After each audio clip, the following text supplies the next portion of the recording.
Are you over 75 and feeling the pressure to keep up? Maybe you're juggling doctor's appointments, family visits, and maintaining a home, all while battling persistent aches and pains. You might feel stretched thin, overwhelmed, even resentful that the energy you once had seems to be slipping away. This isn't just about getting older.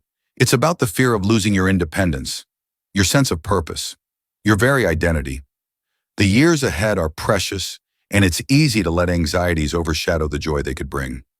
But what if I told you there are simple, practical steps you can take right now to reclaim your energy, strengthen your connections, and rediscover the vibrant life you deserve? In this video, you'll discover 7 surprisingly effective strategies backed by medical professionals to not only live longer, but to live more fully, more joyfully in your 70s and beyond. Don't let another day pass feeling depleted and uncertain. Let's create a brighter chapter together. Let's talk about reclaiming your time and energy.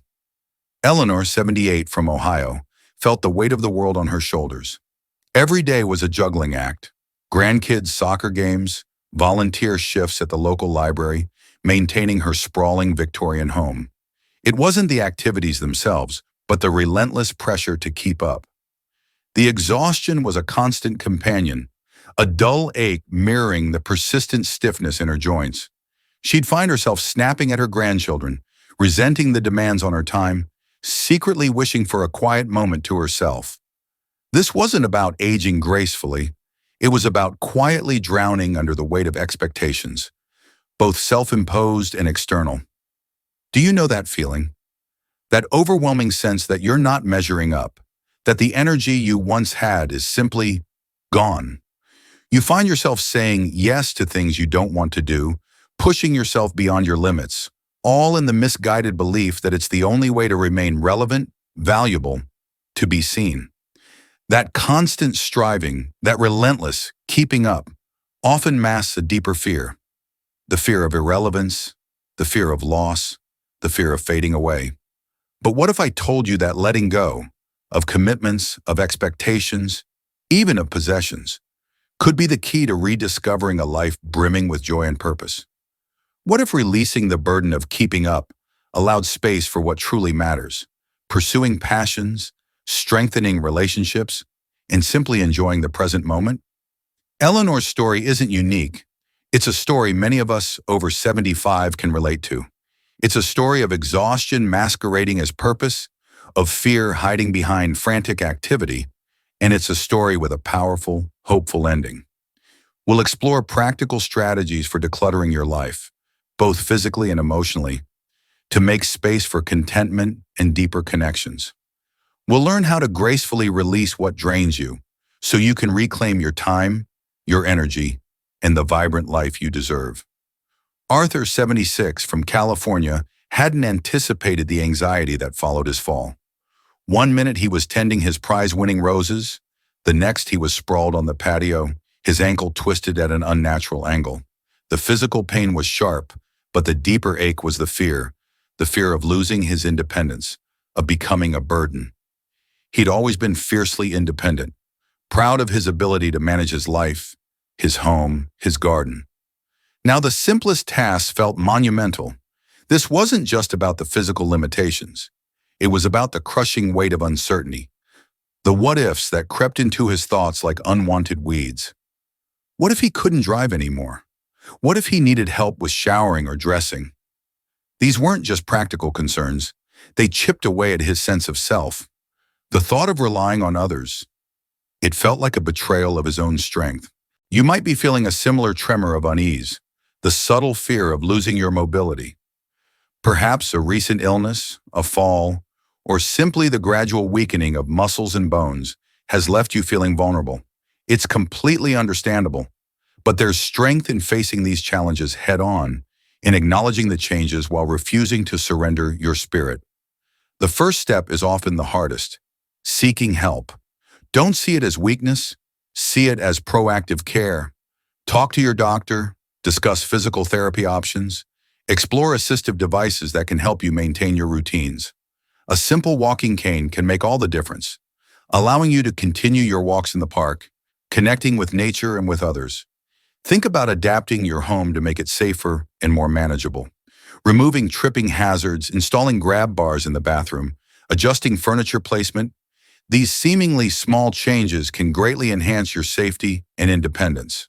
There are resources available, like occupational therapists who specialize in home modifications, and they can help. But physical adjustments are only part of the equation. Maintaining your emotional strength is equally important. Practice self-compassion. Be kind to yourself.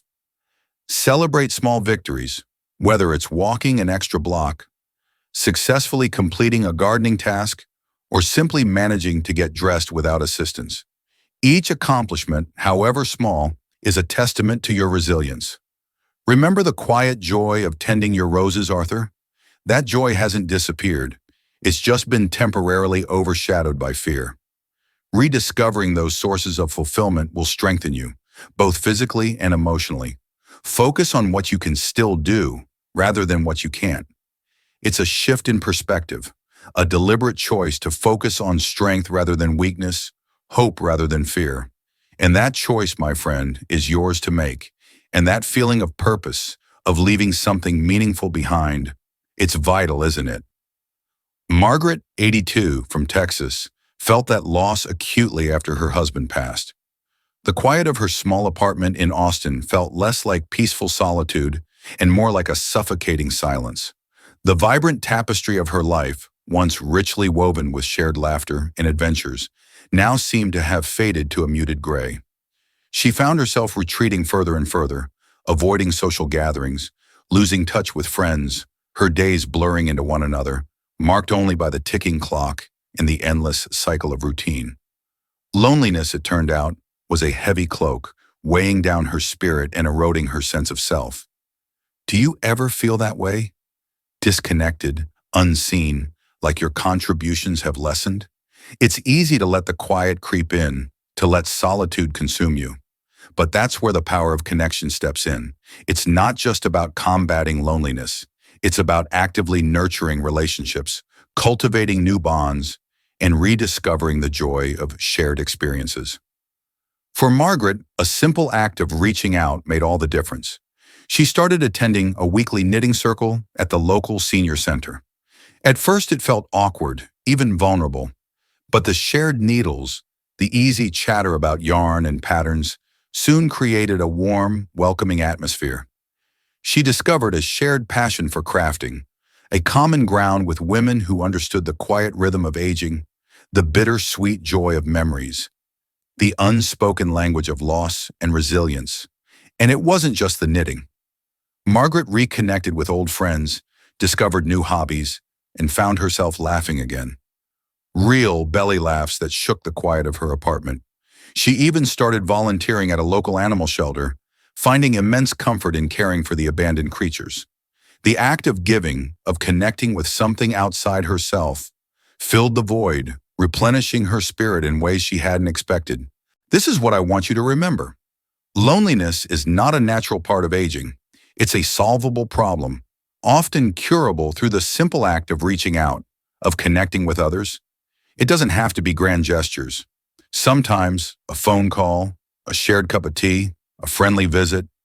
These small acts of connection build bridges across the chasms of isolation.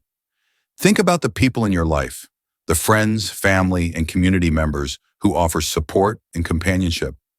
Nurture those relationships. And if you're feeling isolated, take the first step.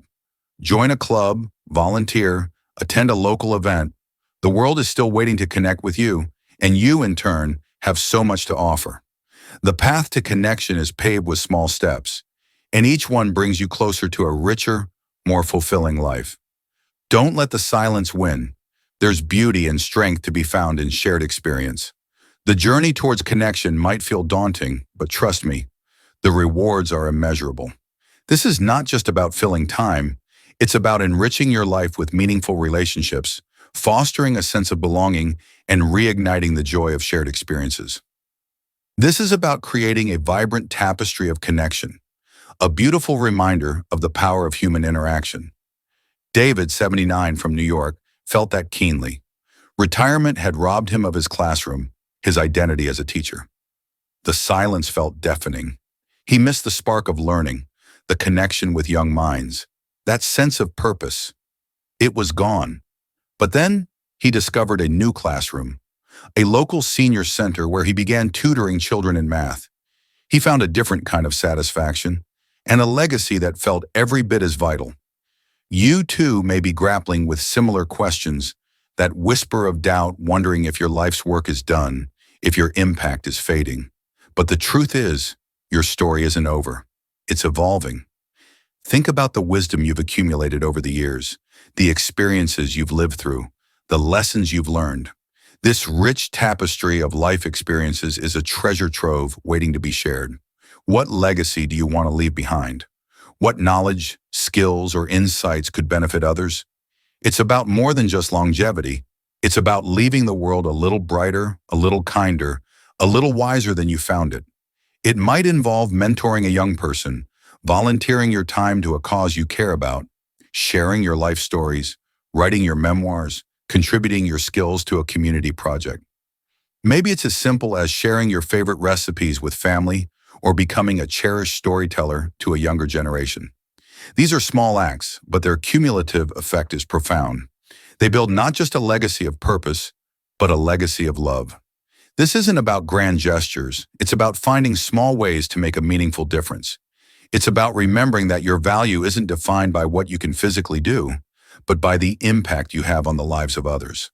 Think about Eleanor's relief when she shed the pressure to keep up, Arthur's newfound confidence in adapting to his limitations, Margaret's joy in reconnecting with her community. Their transformations highlight the power of small shifts and the enduring strength within you to adapt and thrive. So what will you do? What small step can you take today to reconnect with your purpose, to contribute your unique gifts to the world? Perhaps you'll write a heartfelt letter to a loved one or offer a helping hand to a neighbor. Maybe you'll revisit an old hobby or discover a new one. The possibilities are as vast as your imagination. Remember that journey. Remember the weight, the anxiety, the fear that might have clouded your vision. Now recall the clarity, the hope, the simple joys that you've already discovered, and the strength of spirit that enabled you to discover them. You are stronger than you think. Your story is still unfolding. It's yours to write. Share your thoughts, your insights, your own story of discovering purpose in your later years. Your wisdom is a gift. Let's share it together. Thank you for joining me today. And if you found this video resonant, perhaps you'd like to consider sharing it with others who could benefit from these insights. We're all on this journey together.